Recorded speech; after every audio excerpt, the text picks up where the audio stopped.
पीढ़ी को देखें, मैं बात को जरा व्यापक तौर पे ले रहा हूं सबके लिए, तो ये डांट खाने को राजी नहीं है। जिन्हें आप मिलेनियल्स बोलते हैं, इन्हें आप डांट के देख लीजिए।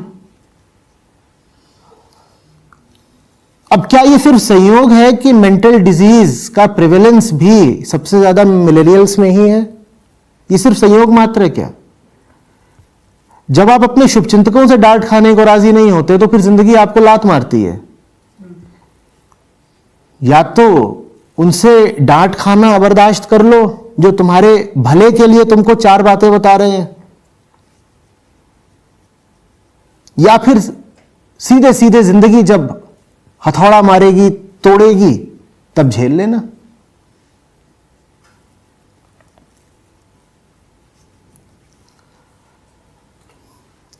सातवीं आठवीं के लड़कों को आप कुछ बोलिए तो कहेंगे this is not chill, you are bullying मी।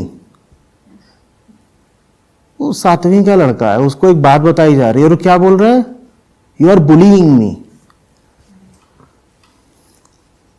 सबसे बड़े बुली तो फिर हमारे संत लोग थे। वो तो जीवन भर बातें बताते ही रहे और उन्होंने कभी चाशनी में लपेट कर नहीं बताई, जस का तस सामने रख दी। तो तुम बोलो फिर कि कृष्ण बुली थे और अष्टावक्र बुली थे।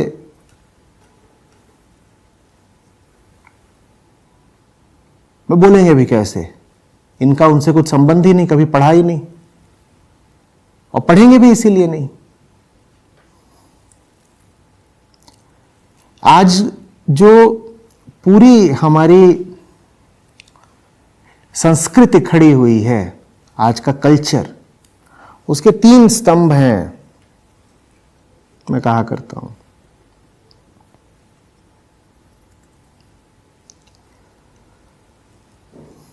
हैप्पीनेस,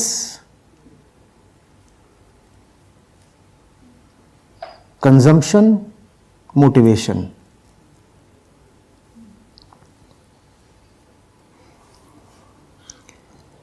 इन तीन चीजों पर चल रही है हमारी संस्कृति और तीनों एक दूसरे से, समझ ही रहे होंगे आप, कि परस्पर संबंधित हैं।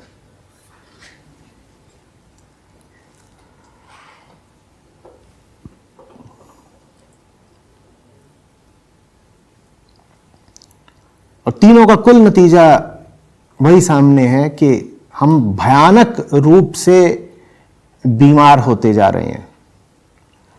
शरीर स्वस्थ दिखते हैं और मन बहुत बहुत बीमार होते हैं, बहुत बहुत बीमार। और मन की बीमारी को नापने वाला कोई मीटर नहीं होता, तो यह छुपाए रहना भी आसान होता है कि व्यक्ति बीमार है। वो तब तक अपनी बीमारी को छुपाए रखता है जब तक कि बीमारी उसके रेशे रेशे से फूट ही नहीं पड़ती।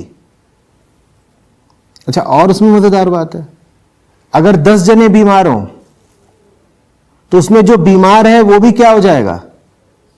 सामान्य, नॉर्मल। तो बीमारी की परिभाषा भी बदल जानी है। और अगर बीमारी की परिभाषा बदल गई तो खौफनाक बात आप समझ रहे हैं क्या बोलने वाला हूं मैं? बीमारी की अगर आपने परिभाषा ही पलट दी तो फिर बीमार कौन कहलाएगा? जो स्वस्थ है वो बीमार कहलाएगा। यह हो रहा है इस युग में, परिभाषाएं ही पलट दी जा रही हैं।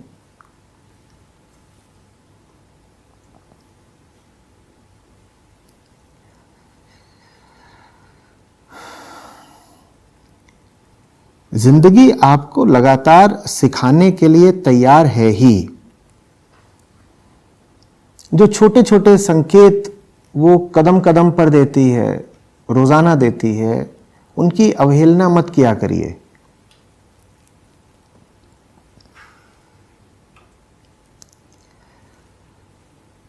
चीजों की तह तक जाया करिए।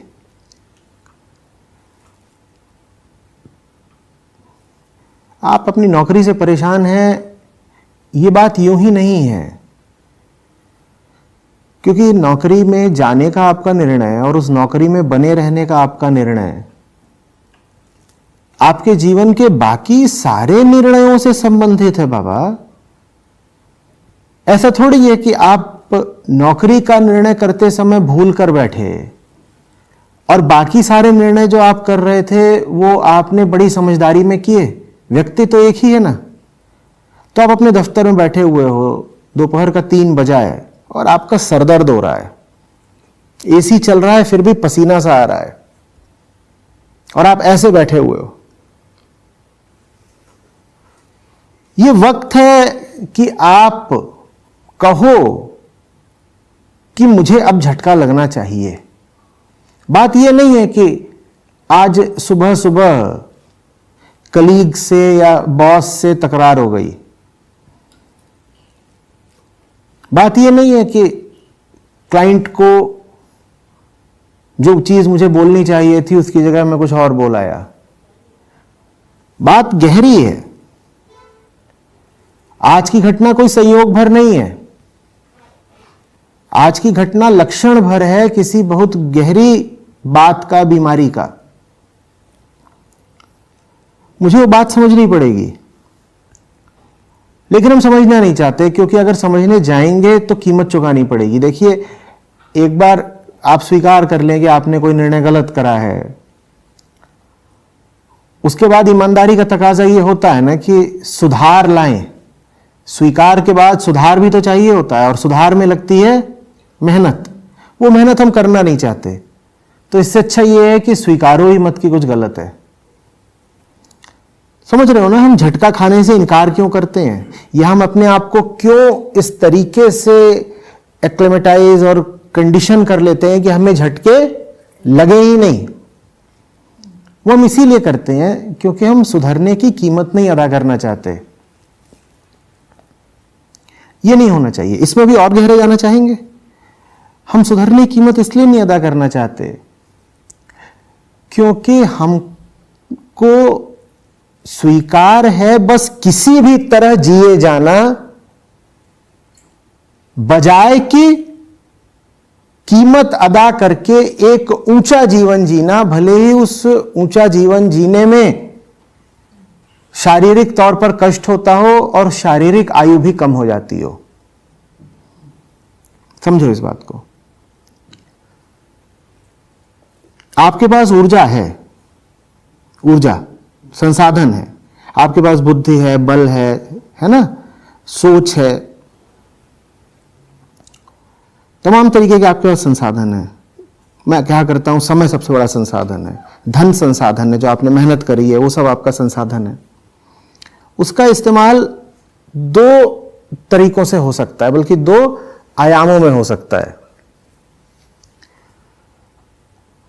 एक तो ये कि आप उसका इस्तेमाल करें चीजें जैसी चल रही हैं उनको लंबा खींचने में। लंबा लंबा, मैं मरने नहीं दूंगा, मैं मरने नहीं दूंगा। ठीक है, मरने नहीं दूंगा माने जो जैसा चल रहा है वो चलता रहे। जैसा शरीर चल रहा है तो चलता रहे, मरे नहीं। रिश्ते चल रहे हैं, चलते रहे, मरे नहीं। व्यापार चल रहा है, चलता रहे, मरे नहीं।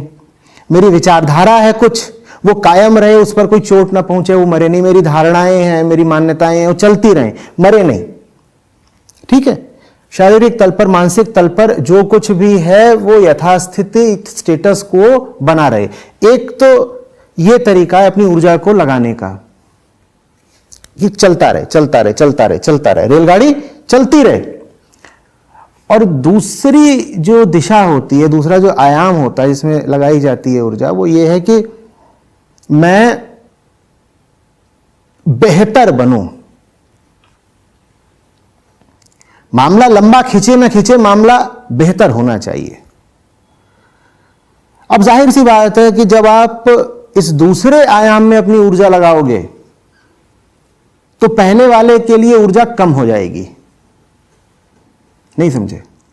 बेहतर बनने में ऊर्जा लगाओगे तो वही ऊर्जा जो मिलनी चाहिए थी पुरानी चीज को चलाए रखने में, उसमें तो जाएगी नहीं। तो पुरानी चीज की उम्र कम हो जाएगी, पुरानी चीज को पोषण कम मिलेगा, पुरानी चीज टूटेगी, मिटेगी। वो हम करना नहीं चाहते।